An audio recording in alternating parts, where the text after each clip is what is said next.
Bonjour à toutes, bonjour à tous. Troisième numéro de ma chronique sur la spiritualité, Esprit, es-tu là? Dans ce numéro, on va parler de l'âme. La science profane n'a toujours eu qu'un but et un seul, l'assassinat de l'âme. Alors aujourd'hui, on va prendre soin de l'âme. Socrate ne recommandait-il pas à Alcibiade de prendre soin de son âme? Nous allons donc réhabiliter l'âme et son histoire. On croit toujours naïvement que ce que nous percevons sensiblement est le début de quelque chose, alors que c'est plutôt l'aboutissement, l'achèvement, la fin de quelque chose, la fin d'une histoire dont on ne connaît pas le début. Et tant que nous n'avons pas pris acte de cet achèvement, nous ne pouvons pas vraiment débuter autre chose. S'entêter dans des sensations fortes ou des sensations tout court, c'est finalement s'enfoncer ou s'enliser dans l'achèvement d'une histoire qu'on ignore, ce qui est absurde, pour ne pas dire malsain. Notre vie, au fond, est comme un roman en cours d'écriture, dont on percevrait les effets sensibles sans en connaître l'histoire. Chaque jour, nous écrivons ce roman sans savoir que nous l'écrivons, et ce que nous y écrivons, au point que notre texte en devient illisible, et que nous n'y comprenons plus rien. On se contente alors d'en éprouver les effets sensibles, de douleur ou de plaisir, en manœuvrant comme on peut pour limiter la part des douleurs, et augmenter la part des plaisirs.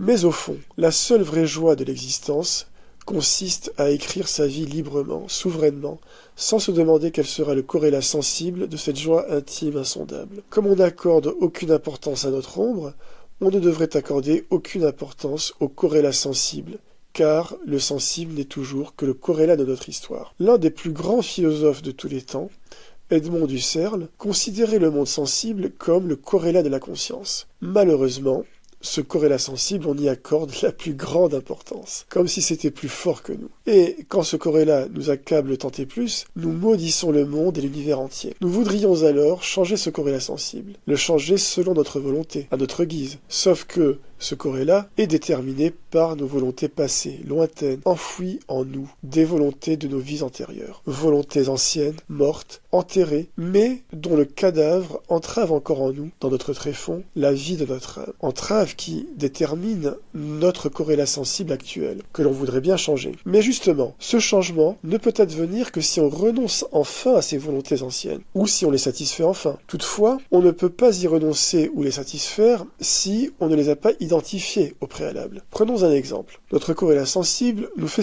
nous souffrir, nous entraînant ainsi dans les palliatifs et les addictions. Pour savoir quelles volontés passées correspondent à cette souffrance, il faut déjà se demander quel est le sens de cette souffrance, au-delà du sens le plus immédiat. Il s'agit de renverser la perspective et de considérer que le sens précède le sensible, et pas l'inverse, comme le navire précède le sillage derrière lui. C'est-à-dire qu'en changeant le sens, le sensible change à sa suite. Voyons bien que le processus qui mène du sens au sensible se dérobe à nous, enseveli sous nos certitudes. Pour exhumer ce sens oublié et l'élucider, nous devons alors suspendre notre jugement, comme disait Husserl, et Descartes avant lui.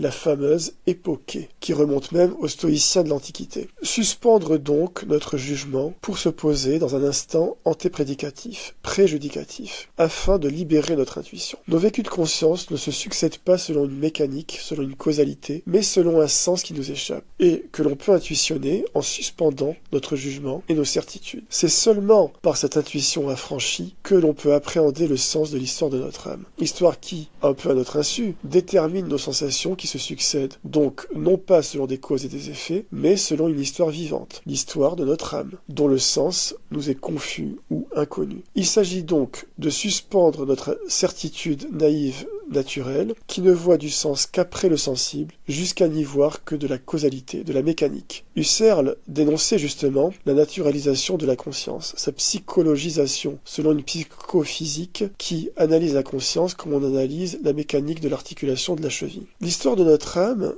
ne répond donc pas à la loi physique de causalité, ni à aucune loi physique, mais à une loi morale. Et c'est selon cette loi morale que se déroulent nos perceptions sensibles. Le processus qui mène du sens au sensible n'est pas un processus physique mais moral. La réalité physique que nous percevons n'est que la manifestation éphémère et évanescente d'une réalité qui fut vivante dans l'histoire de notre âme. Histoire expiatoire éprouvante au long de nos renaissances successives. Un long cycle de renaissance appelé samsara dans l'hindouisme. Transmigration expiatoire de l'âme, qu'on retrouve aussi chez les Orphiques, en Grèce ancienne, ou dans la notion de métempsychose, chez Pythagore. On disait de Pythagore qu'il était capable de se souvenir de ses vies antérieures. Il n'en demeure pas moins que la métempsychose pythagoricienne fonde la théorie de la réminiscence chez Platon, chez qui justement les idées précèdent le monde sensible. Mais il faut aller plus loin que Platon, et considérer que le sens de l'histoire de notre âme précède et détermine toutes nos perceptions sensibles. Cette histoire dramatique de notre âme grève notre conscience, qui va, bon an mal an, tout au long de sa vie, tenter de dénouer ce drame. Notre conscience est libre de dénouer ou d'aggraver ce drame.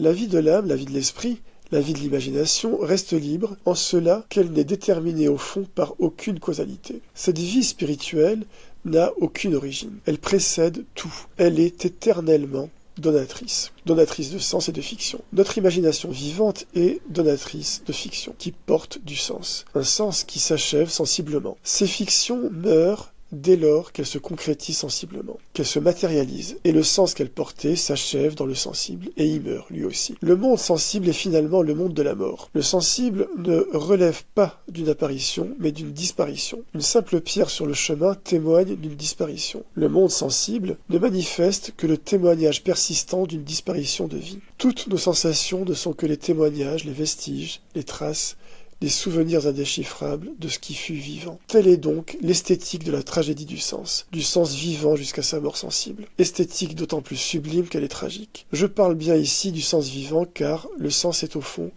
une direction que prend le vivant. Pour changer notre corrélat sensible scellé par un sens enfoui en nous, il s'agit donc de désentraver nos volontés vivantes actuelles de nos volontés anciennes, stratifiées en nous, tels des tombeaux dépositaires d'un sens mort, mais qui agit encore en nous dans notre tréfonds, tel un cadavre sémantique produisant des résistances sémantiques, qui résistent finalement au changement auquel on aspire. À défaut de renoncer à ces volontés anciennes, ou de les satisfaire, il faut donc transformer ces résistances sémantiques, les réduire, les vaincre, jusqu'à libérer nos volontés vivantes actuelles qui, ainsi désentravées, s'accompliraient sensiblement, sans obstacle, en décelant le sens de l'histoire de notre âme. Ces résistances sémantiques sont donc déterminées par nos certitudes passées enfouies dans notre tréfonds, qui elles-mêmes déterminent nos certitudes actuelles. Il s'agit donc de rompre nos certitudes. Ce n'est pas chose facile. Les certitudes scientifiques, philosophiques, religieuses ou morales sont difficiles à ébranler. Mais les certitudes que l'on porte sur des gens, que l'on connaît peu ou pas, sont, elles, plus faciles à disloquer, car il suffit de parler avec une personne, d'échanger avec elle sur différents sujets, pour découvrir que l'on portait sur elle peut-être des jugements erronés. D'autant que, de fil en aiguille, ces discussions, ces échanges peuvent ensuite remettre en question nos certitudes philosophiques, religieuses ou morales. Pour rompre ces certitudes, on peut aussi lire des textes, des auteurs que l'on n'a absolument pas l'habitude de lire, ou écouter des musiques que l'on n'écoute jamais, etc. Il s'agit de briser nos habitudes pour briser nos certitudes, afin de transformer justement nos résistances sémantiques qui résistent à notre aspiration au changement. C'est par le verbe que l'on transforme nos résistances sémantiques. Le verbe considéré comme langage général, étant entendu qu'il y a plusieurs langages. Le langage parlé, le langage musical, pictural, le langage des signes. Un simple regard peut exprimer un message, un simple geste peut exprimer du sens. Le sensible, quel qu'il soit, a toujours du sens, dont il n'est que la résonance, le reflet. Le sens porte le sensible comme les vagues portent l'écume. Enlevez les vagues, l'écume n'existe plus. Enlevez le sens, le sensible n'existe plus. Pour changer la situation sensible de notre existence, il s'agit donc de changer profondément le sens de notre existence, ou de lui en trouver si elle n'en a pas. Étymologiquement, le mot sens vient de l'indo-européen commun sainte, qui veut dire aller de l'avant, viser un but. Et bien précisément, il s'agit de changer le but de notre existence, et de ne pas se contenter d'un but matériel, empirique, sensible, en cherchant plutôt en deçà un but moral, derrière lequel on peut entrevoir encore un but spirituel. Tout au long de notre vie, à chaque but atteint, un autre but plus profond se dévoile à nous, comme des poupées russes. But empirique, social, politique. Et à mesure que l'on s'approche d'un but, celui-ci paraît dérisoire, car on découvre peu à peu les raisons qui nous poussaient à l'atteindre, et la vanité de ces raisons. Puis, à mesure que le but devient spirituel, et que l'âme se libère de son aliénation sensible, l'accomplissement sensible n'a plus beaucoup d'importance. Tout comme un navire, arrivé à bon port, ne se soucie pas du sillage laissé derrière lui. Au bout du compte, le bonheur réel intime n'accorde plus d'importance à son accomplissement sensible. à son esthétisation, étant entendu que esthétiser veut dire rendu sensible. La béatitude, disait Spinoza, ce n'est pas la récompense de la vertu, mais la vertu elle-même. J'ajouterai que la reconnaissance n'est pas une récompense, mais le bout du chemin vers la béatitude. Pour conclure, je dirais que c'est par la vertu, après l'accomplissement d'un long chemin de vertu, que l'âme revient à sa vie propre, affranchie finalement de son aliénation sensible. Merci infiniment de votre attention, prenez soin de vous et surtout, restez vivants.